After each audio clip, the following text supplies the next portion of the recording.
അവബോധമാണ്, ബോധ്യമാണ് നമുക്ക് അനുഭവം തരുന്നത്. അത്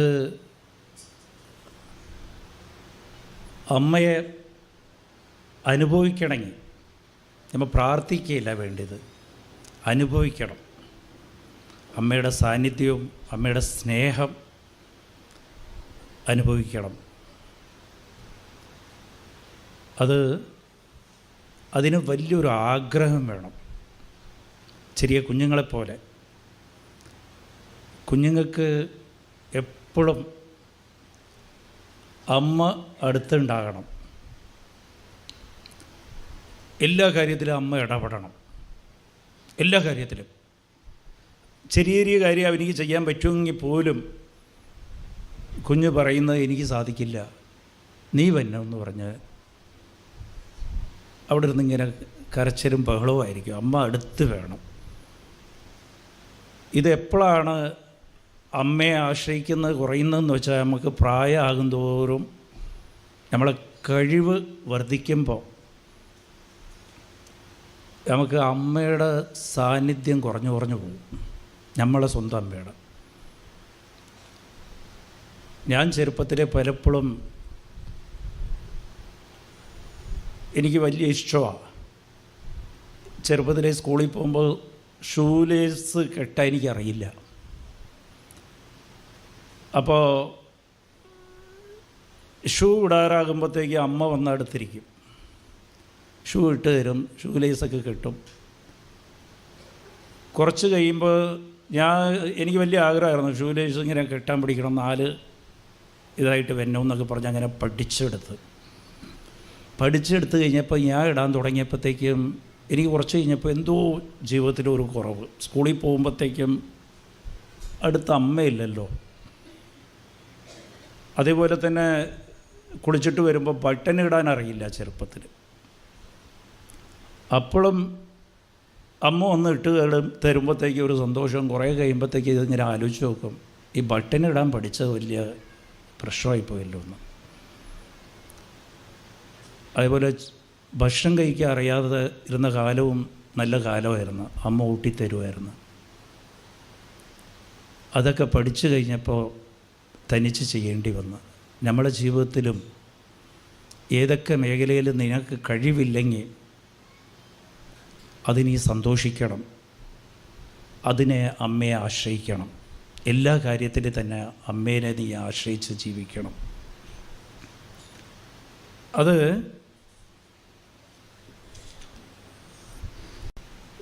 സംഭവം എന്താണെന്ന് വെച്ചാൽ, നമുക്ക് കഴിവ് കൂടുമ്പോൾ ആശ്രയം കുറഞ്ഞു വരും. എങ്ങനെയാണ് അമ്മയെ ആശ്രയിച്ച് ജീവിക്കുക? അത് അമ്മയ്ക്കും അതാണ് ഇഷ്ടം. എല്ലാ കാര്യത്തിലും ഇടപെടണം. അമ്മയ്ക്ക് എല്ലാ കാര്യത്തിലും ഇടപെട്ടുകൊണ്ടിരിക്കുന്നു. എൻ്റെ ജീവിതത്തിൽ ഞാനത് കണ്ടിട്ടുണ്ട്. ഏതൊക്കെ കാര്യത്തിൽ എനിക്ക് അറിയാത്ത കാര്യങ്ങളുണ്ടോ, കഴിവില്ലാത്ത കാര്യമുണ്ടോ, അതിലെല്ലാം അമ്മ ഇടപെടും. അമ്മയെ ആശ്രയിച്ച് ജീവിക്കണം. അമ്മയെ ആശ്രയിക്കുന്ന എങ്ങനെയാണ്? ചെറിയ കുഞ്ഞുങ്ങളൊക്കെ എന്താ ചെയ്യുക? ഏത് കാര്യമാണെങ്കിലും അമ്മയോട് അന്വേഷിക്കും, അമ്മയോട് ചോദിക്കും, ഞാൻ എന്ത് ചെയ്യണം. നമ്മൾ പലർക്കും ആ ഒരു പ്രശ്നമാണ്. നമ്മൾ ചോദിക്കില്ല. നമ്മളെ കഴിവ് നമ്മളെ കഴിവിൽ അങ്ങോട്ട് വിശ്വസിച്ച് ആദ്യം അങ്ങോട്ട് കയ്യും കാലിട്ട് കടിച്ച് കാര്യം സാധിക്കാനൊക്കെ എല്ലാം നോക്കും. ഇല്ലെങ്കിൽ കൂട്ടുകാരോട് ചോദിക്കും, ഇല്ലെങ്കിൽ വേറെ ആൾക്കാരൊക്കെ അന്വേഷിച്ച് ആരൊക്കെ ഉണ്ടോ അവരോടെല്ലാം അങ്ങോട്ട് ചോദിച്ച് കിടക്കും. അമ്മയോട് ചോദിക്കില്ല. അമ്മയോട് ചോദിക്കുമ്പോൾ അമ്മയുടെ കയ്യിൽ നമ്മളെ ഏൽപ്പിച്ചത് ആരാണ്? ഈശോ ഏൽപ്പിച്ചിട്ടുണ്ട്. അപ്പോൾ ഉത്തരവാദിത്വം ആരാ? ഈശോയുടെ ഉത്തരവാദിത്വമാണ്. അമ്മ ചോദിക്കുമ്പോഴത്തേക്ക് ഈശോ അത് ചെയ്തു തന്നെ എന്നുള്ള ഉത്തരവാദിത്വമാണ്. പണ്ടും ഈശോയ്ക്ക് അറിയാം, ഈശോയ്ക്ക് ഒരു ഇഷ്ടമാണ്, ആശ്രയിക്കുന്നതിൽ വലിയ ഇഷ്ടമാണ്. ഈശോയ്ക്ക് അറിയാം പത്രോസിനെ നീന്താൻ അറിയാമെന്നൊക്കെ അറിയാം. മത്തായി 14:30 നോക്കുമ്പോൾ ഈശോ വെള്ളത്തിൽ കൂടി നടന്നു വരുമ്പോൾ പത്രോസ് പറയും, ഞാനും കൂടി നടന്നു വരാമെന്ന് പറയും. മുങ്ങാൻ ആകുമ്പോഴത്തേക്കും അയ്യോ എന്നെ രക്ഷിക്കണേ കർത്താവേ എന്ന് പറയും. Price the Lord. കടലിൽ തന്നെ ജീവിച്ച് വളർന്ന മനുഷ്യനാണ് പത്രോസ്. എന്നിട്ടും കർത്താവിന് പറഞ്ഞൂടെ, എടാ നിനക്ക് നീന്താൻ അറിയാമല്ലേ, പിന്നെന്താ, നിനക്ക് നീന്താൻ അറിയാം. പക്ഷെ കർത്താവ് കൈ കൊടുക്കും. Price the Lord. അപ്പോൾ നമുക്ക് ഏതൊക്കെ മേഖലയിൽ കഴിവുണ്ടെങ്കിലും നമുക്കത് ഇല്ലാത്ത പോലെ തന്നെ വിചാരിക്കണം. എന്നിട്ട് എല്ലാ കാര്യത്തിലും ദൈവത്തെ ആശ്രയിക്കണം. അത് 1 തെസ്സലോനിയ 5, 16, 17, 18 അത് ആശ്രയിക്കുന്നത് എങ്ങനെയാണ്? എന്ത് തന്നെ സംഭവിച്ചാലും എല്ലാ സാഹചര്യത്തിലും നീ നന്ദി പറയുക,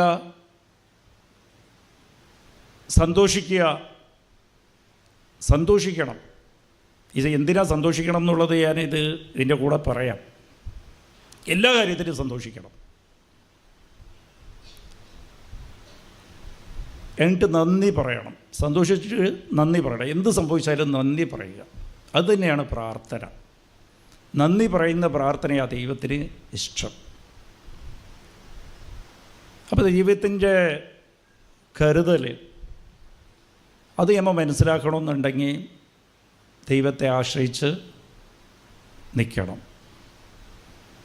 ആശ്രയിക്കുന്നത് ചെറിയ കാര്യമാണ്. ഇപ്പോൾ ഇന്ന് കൃപാസനത്തിലേക്ക് വന്ന് ഞാൻ കാലത്തെ പോവുകയാണ്, ഞാൻ കാലത്തെ തന്നെ പോയിക്കോട്ടെ, 7 മണിക്ക് തന്നെ പോയിക്കോട്ടെ എന്ന് ദൈവത്തോട് ചോദിക്കണം. ബസ്സിൽ പോവുകയാണ്, ഞാൻ ബസ്സിൽ പോയിക്കോട്ടെ, ദൈവത്തോട് ചോദിക്കണം, അമ്മയോട് ചോദിക്കണം.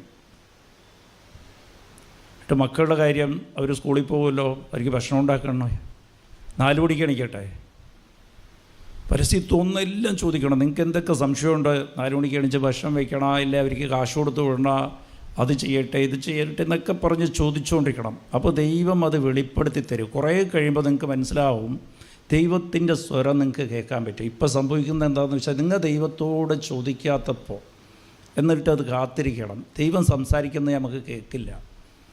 ദൈവത്തോട് ഇങ്ങനെ ചോദിച്ച് നമ്മൾ ശീലിക്കുമ്പോൾ ദൈവം സംസാരിക്കുക നമുക്ക് കേൾക്കാൻ സാധിക്കും. Price the Lord. എൻ്റെ ജീവിതത്തിൽ ഇപ്പോൾ അത് കുറേ അനുഭവം, കുറേ ദിവസം അനുഭവം പറയാൻ തുടങ്ങിയാൽ ഇവിടെ പറഞ്ഞുകൊണ്ടിരിക്കുക. ദൈവത്തിൻ്റെ കൂടെ അതുപോലെ ജീവിക്കണം. ഇത്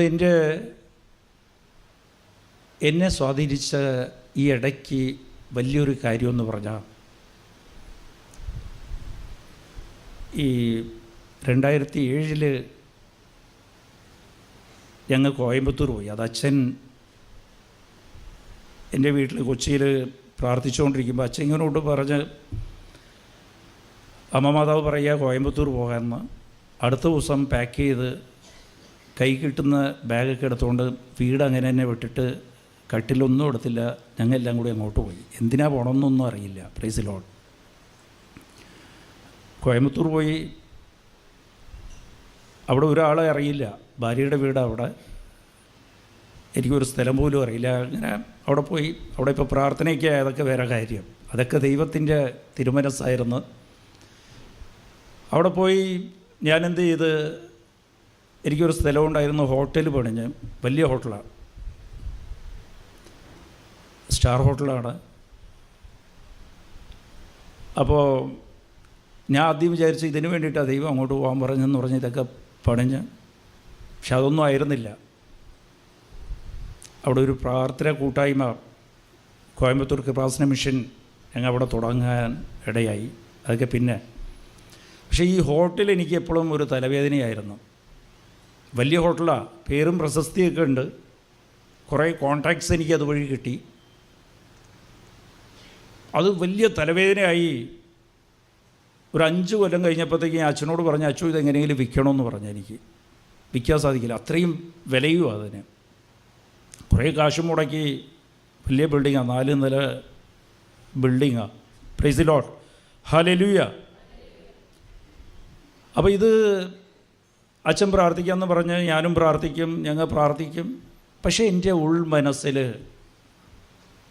ഇത് കിടക്കും. ഇത് വലിയ പ്രശ്നമാണ്, എല്ലാവർക്കും ഉണ്ടാവും. ചിലവർക്ക് മകളെ കെട്ടിക്കണമെന്ന് ആഗ്രഹം ഉണ്ടാവും, വന്ന് പ്രാർത്ഥിക്കുകയും ചെയ്യും, ഉടമ്പടി കൂടും, എല്ലാം ചെയ്യും. പക്ഷെ മനസ്സിൽ കിടക്കുക, അയ്യോ മകൾ പോയാൽ ഞാൻ ഒറ്റപ്പെടില്ലേ? Price the Lord. മകനെ കെട്ടിക്കണമെന്ന് ആഗ്രഹം ഉണ്ടാകും.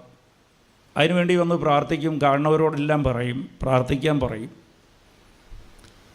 എന്നാൽ അകത്ത് കിടക്കും മരുമകൾ വന്നു കഴിഞ്ഞാൽ അവനെ കൊണ്ടുപോയില്ലേ? Price the Lord. ഞാൻ ഒറ്റപ്പെടില്ലേ? ഇത് വലിയ പ്രശ്നമാണ്. നമ്മൾ ഇതിനെ പിടി വിടുകയില്ല, എന്നിട്ട് പിടി നമ്മളെ കയ്യില്ല, എന്നിട്ട് ഈ പിടി വിട്ടുപോകണമെന്ന് പറഞ്ഞ് പ്രാർത്ഥിക്കുക, അമ്മ വിടുകയില്ല, ഇങ്ങനെ വലിച്ച് കെട്ടിവെക്കും. Praise the Lord. ഹല്ലേലൂയ. ഇത് തന്നെയായിരുന്നു പല കാര്യവും അനുഭവം കിട്ടിയെങ്കിലും ഇത് ഞാൻ പിടിവിടില്ല. ആൾക്കാർ വല്ലവരും ഇത് വാങ്ങിക്കാൻ വരുമ്പോഴത്തേക്കും ഞാൻ കോംപ്രമൈസ് ചെയ്ത് കൊടുക്കില്ല. ഇത് തന്നെയാണ് മക്കൾക്ക് കല്യാണം ആകണമെന്ന് വിചാരിക്കും, വല്ലവരും പെണ്ണ് നോക്കാൻ വരും, നമ്മൾ തന്നെ അത് കുറ്റം പറഞ്ഞാൽ ഇല്ലാതാക്കി കയറാം. Price the Lord. പെണ്ണിനെ നോക്കുമ്പോഴത്തേക്കും മകനോട് പറയും, എടാ ഇതിനേക്കാളും നല്ലത് കിട്ടൂടാ. Price the Lord. അമ്മ ഈശോടത്ത് പ്രാർത്ഥിച്ചിട്ടില്ലേ? ഈശോടത്ത് പ്രാർത്ഥിച്ചിട്ടാ, മാതാവിനോട് പ്രാർത്ഥിച്ചിട്ടാ ഈ പെണ്ണ് വീട്ടുകാർ തന്നെ, പക്ഷേ പിടിവിടില്ല. Praise the Lord. ഹല്ലേലൂയ. എനിക്ക് എപ്പോഴും അച്ഛനോട് പറയും, ഞങ്ങൾ തമ്മിൽ സംസാരിക്കുമ്പോൾ ഒക്കെ വേളാങ്കണ്ണി പോകുമ്പോഴും എല്ലാം ഹോട്ടലിൽ വിൽക്കണമെന്ന്. പക്ഷേ മനസ്സിൽ കിടക്കുക, ഇത് വിറ്റാൽ എനിക്ക് പിന്നെ കോൺടാക്ട്സ് പോയി, അവിടെ പ്രാർത്ഥന അവിടെ ഹോളിൽ നടക്കണ അതും ഇല്ലല്ലോ എന്ന്. അപ്പം മാതാവിൻ്റെ കയ്യിൽ എല്ലാത്തിൻ്റെ ഉത്തരവുണ്ട്. ഞാനിത് മാതാവിനോട് സമർപ്പിക്കും. എന്നിട്ട് അതുകൊണ്ട് തലവേദന എന്ന് പറഞ്ഞാൽ തലവേദനയായിരുന്നു, നല്ല.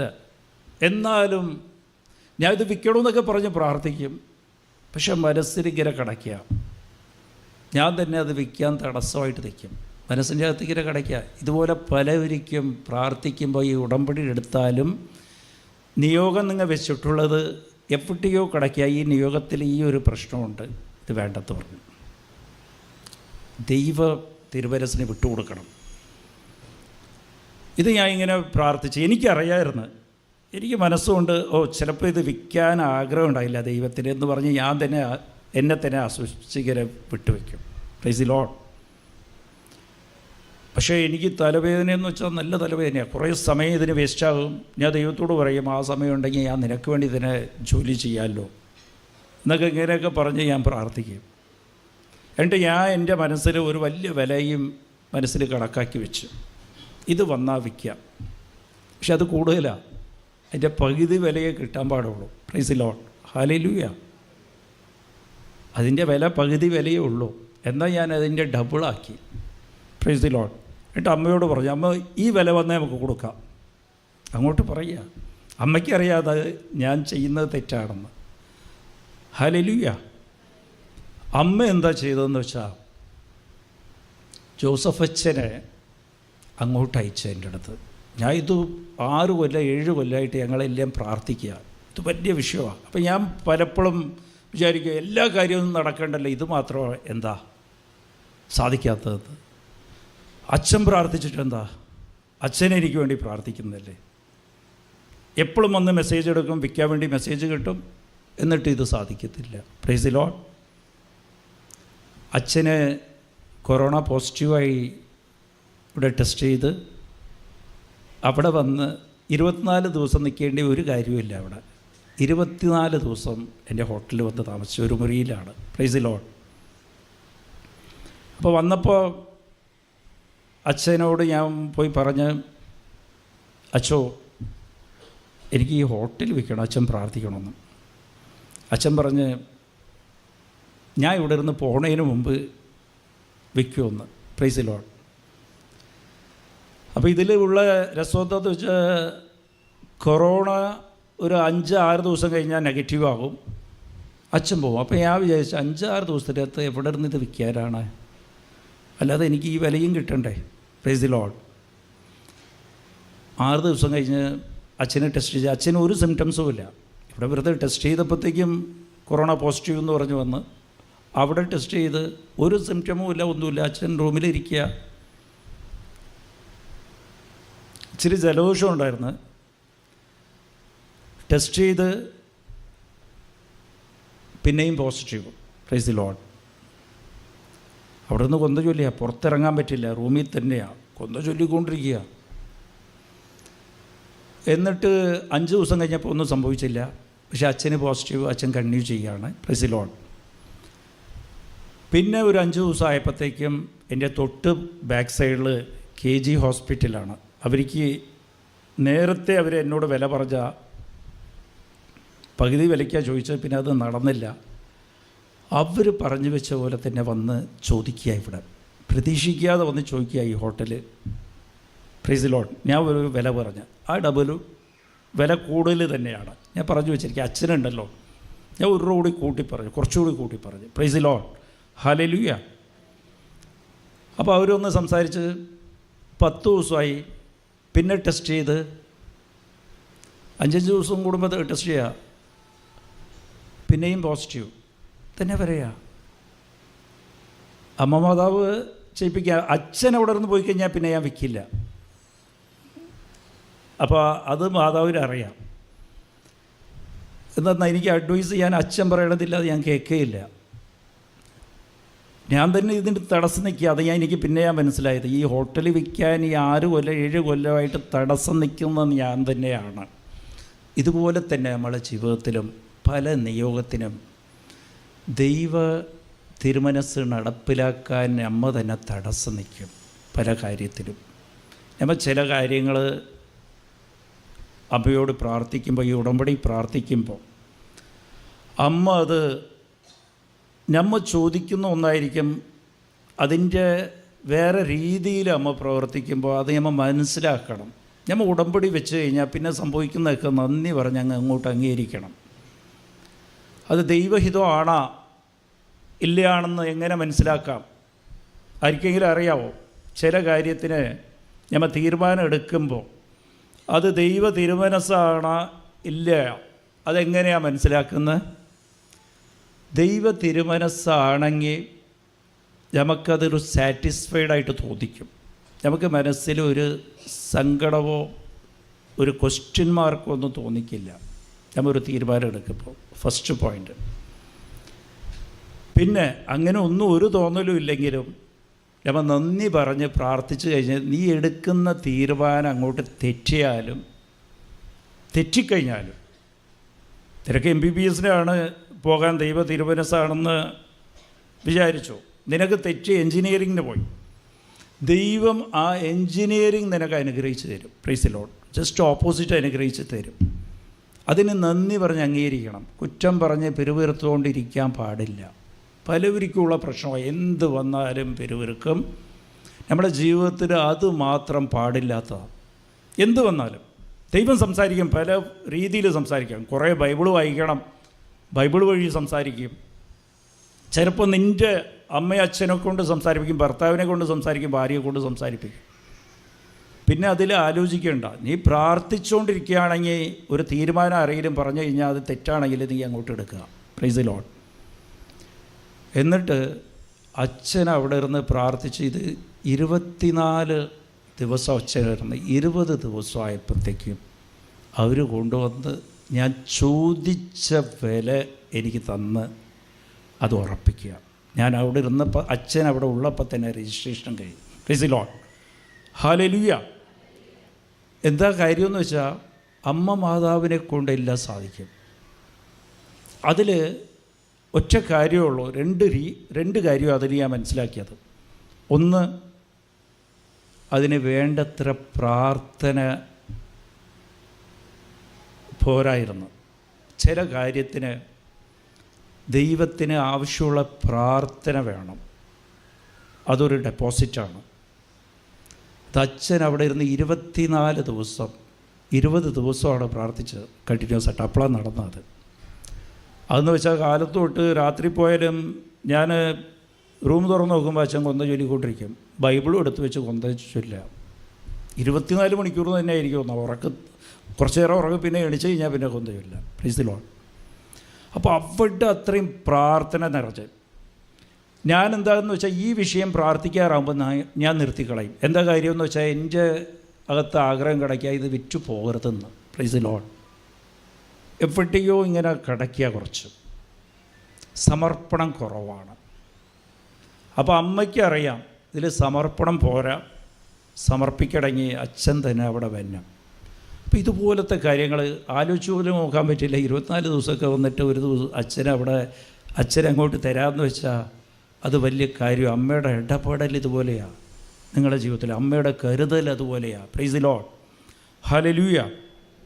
അത് കഴിഞ്ഞാൽ ഒരു കാര്യം കൂടി പറയട്ടെ. അത് കഴിഞ്ഞ് എനിക്കൊരു ഫാമുണ്ട്, 10 ഏക്കറിൻ്റെ തോട്ടമുണ്ട്. ഇത് വിൽക്കുന്നതിന് മുമ്പ് തന്നെ ഞാൻ അവിടെ ഒരു ഹോള് പണിഞ്ഞ് സിമ്പിളായിട്ട് പണിയാൻ തുടങ്ങിയതാണ്. ഹോളെന്ന് വെച്ചാൽ അത് ഗോഡൗണായിട്ടാണ് പണിഞ്ഞത്. എനിക്ക് അരിയുടെ പയറിൻ്റെ ഒക്കെ കച്ചവടമാണ്. അപ്പോൾ അത് സ്റ്റോക്ക് ചെയ്യാമെന്ന് പറഞ്ഞാൽ അങ്ങനെ ഹോളായിട്ട് പണിഞ്ഞ. അപ്പോൾ ഇത് പണിഞ്ഞ് വന്ന് കഴിഞ്ഞപ്പോഴത്തേക്ക് ഇത് ഹോട്ടൽ വെച്ചപ്പോൾ ആ ഗോഡൗൺ എനിക്ക് തോന്നി ഇനി വേറെ സ്ഥലം പ്രാർത്ഥനയ്ക്കില്ലല്ലോ, എന്ത് ചെയ്യുമെന്ന് പറഞ്ഞ് ഇത് ഒരു ഹോളായിട്ട് കൺവേർട്ട് ചെയ്ത് മുമ്പിൽ ഗാർഡനൊക്കെ ആയിട്ട്. എനിക്കൊരു പ്രതീക്ഷയുമില്ല. Price the Lord. എന്നിട്ട് അവിടെ ഇരുന്ന് ഇതൊക്കെ പണിയണതിന് മുമ്പ് കുറേ കൊല്ലങ്ങൾക്ക് മുമ്പ് ഞാനും അച്ഛനെ ആ ഫാമിലേക്ക് ഞാൻ കൊണ്ടുവരുന്നു, തോട്ടത്തിലേക്ക് കൊണ്ടുപോയായിരുന്നു. തെങ്ങും തോട്ടോ. അച്ഛൻ അവിടെ മുട്ടിപ്പേ നിന്നിട്ട് പറഞ്ഞ് ഇവിടെ പ്രാർത്ഥിക്കേണ്ടി വരും കേട്ടോ എന്ന് പറഞ്ഞു. Price the Lord. അപ്പോൾ ഒന്നും എനിക്ക് മനസ്സിലായില്ല. നമുക്ക് അവിടെ ഹോട്ടലിലിരിക്കുകയാണ്. പക്ഷെ അന്ന് ആ ഓർമ്മ വന്നു. അച്ഛൻ ഇത് പറഞ്ഞിട്ടുണ്ട്. അപ്പോൾ അതൊരു ഹോളാക്കി.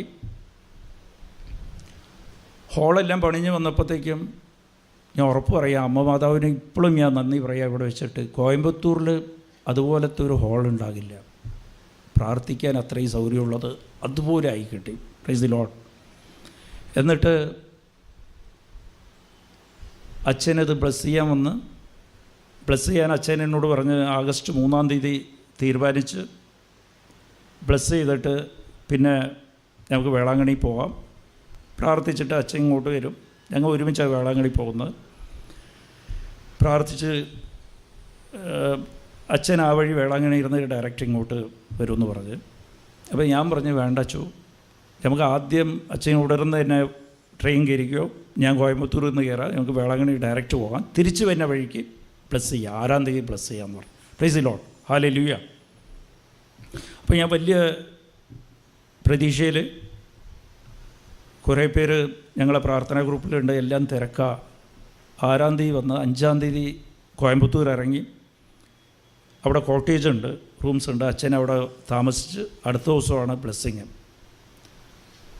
6-ാം തീയതി ആയിക്കഴിഞ്ഞപ്പോഴത്തേക്കും ശനിയാഴ്ച അന്ന് ആഗസ്റ്റ് 6 അന്ന് കാലത്തെയാണ് പറയണത്. ഇന്ന് 9 മണി തൊട്ട് എൻ്റെ മാനേജർ എന്നോട് വന്ന് പറയുകയാണ്, ഈ മൊബൈലിൽ മെസ്സേജ് വരും, പവർ കട്ടാണ് ഇവിടെ, ഒരു മാസത്തിൽ ഒരു പവർ കട്ടേ ഉണ്ടാവുള്ളൂ. Price the Lord, hallelujah.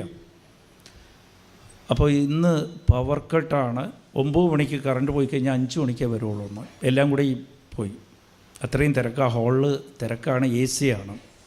അപ്പോൾ അടച്ചിരിക്കുക, അകത്തായിരിക്കും ഇരിക്കാൻ പറ്റില്ല. AC ഇട്ടില്ലെങ്കിലും മൈക്കില്ലെങ്കിൽ സംസാരിക്കാനും പറ്റില്ല. Price the Lord. ജനറേറ്റർ ഉണ്ടെങ്കിൽ അതിൻ്റെ ഫെസിലിറ്റി ഒന്നും ആദ്യമായിട്ട് ഇട്ട് നോക്കിയ അത് വർക്ക് ചെയ്ത് പോലും നോക്കിയിട്ടില്ല. Price the Lord. അത് വർക്ക് ചെയ്യുവാന്ന് പോലും അറിയില്ല. അപ്പോൾ വലിയ ഇതുപോലെ പ്രതിസന്ധി നമ്മളെ ജീവിതത്തിലേക്കും വരും. അന്ന് അമ്മ മാതാവിൻ്റെ ഇടപെടലാണ് ഞാൻ പറയണം. ഈ അനുഭവമൊക്കെ ഞാൻ പറയുന്നത് എന്തുകൊണ്ടാണെന്ന് വെച്ചാൽ അമ്മയ്ക്ക് എല്ലാ മേഖലയിലും ഇടപെടാൻ സാധിക്കും. Price the Lord. അത് ഇത് കേൾക്കുമ്പോൾ നിങ്ങൾക്ക് ഒരു 5-6 പേരിക്കെങ്കിലും വിശ്വാസം വന്നു കഴിഞ്ഞാൽ അവർ രക്ഷപ്പെട്ടു. Price the Lord. കുറച്ച് പേർക്ക് വിശ്വാസം വന്നാൽ മതി. അവരെ കാണുമ്പോൾ ബാക്കിയുള്ളവർക്ക് വിശ്വാസം വന്നോളും. ഇതൊക്കെ ഞാൻ വെറുതെ വേറെ എവിടെയെങ്കിലും പറഞ്ഞു കേട്ടിട്ടോ ഇല്ല പറയാൻ വേണ്ടിയിട്ടോ പറയുന്നില്ല. Price the Lord. ഇത് ഞാൻ അനുഭവിച്ചിട്ടുള്ള ഈ ഇടയ്ക്ക് ഇപ്പോൾ. എന്നിട്ട് ഞാൻ അവിടെ മുട്ടിപ്പോയി നിന്ന് പ്രാർത്ഥിച്ചു. എൻ്റെ അടുത്ത് വെച്ച് നോക്കാം, മാതാവല്ലേ ഇത് തന്നെങ്കിൽ. എപ്പോഴും മനുഷ്യൻ്റെ മനസ്സിലൊരു സംശയം തോന്നിക്കും. എന്തൊക്കെ അനുഭവം കിട്ടിയാലും എത്ര ഉണ്ടെങ്കിൽ കൊണ്ടാണ് ഇങ്ങനെ പ്രവർത്തിക്കുന്നത്. Price the Lord, hallelujah. പ്രതികൂല സാഹചര്യങ്ങൾ നമ്മളെ ജീവിതത്തിലേക്ക് എന്തിനാ വരുന്നത്? നമ്മുടെ ജീവിതത്തിൽ ഇതുപോലത്തെ കാര്യങ്ങളുണ്ടാവും. ഇതെന്താ കാര്യമെന്ന് വെച്ചാൽ ഇതൊരു ടെസ്റ്റാണ്. എപ്പോഴും നമ്മളെ വിശ്വാസം കുറയുമ്പോഴത്തേക്ക് ഉത്കണ്ഠ വരുമ്പോൾ വിശ്വാസം കുറയും. ഉത്കണ്ഠ ശ്രദ്ധിക്കണം. പേടി വരുമ്പോൾ ലൂക്ക 8:25 വഞ്ചി പോകുമ്പോഴത്തേക്കും അവിടെ കൊടുങ്കാറ്റ് വരുമ്പോൾ ശിഷ്യന്മാർ പേടിക്കും. ഈശോ ഉറങ്ങിക്കൊണ്ടിരിക്കുക. ഈശോ എണീച്ചിട്ട് ആദ്യം ചോദിക്കുന്ന ചോദ്യം, നിൻ്റെ വിശ്വാസം എവിടെ? Price the Lord. ഹല്ലേലൂയ. നിൻ്റെ വിശ്വാസം എവിടെ? അപ്പോൾ നീ എന്തിനാ പേടിക്കുന്നത്? നിൻ്റെ വിശ്വാസം എവിടെ? അതാണ് why you are afraid, where is your faith. അപ്പോൾ നിൻ്റെ വിശ്വാസം എവിടെ? അപ്പോൾ വിശ്വാസം പോകുന്നതിൻ്റെ കാരണം എന്താ? വിശ്വാസം നഷ്ടപ്പെടുന്നതിൻ്റെ കാരണം എന്താ? പേടിയാണ്, ഉത്കണ്ഠയാണ്. Price the Lord.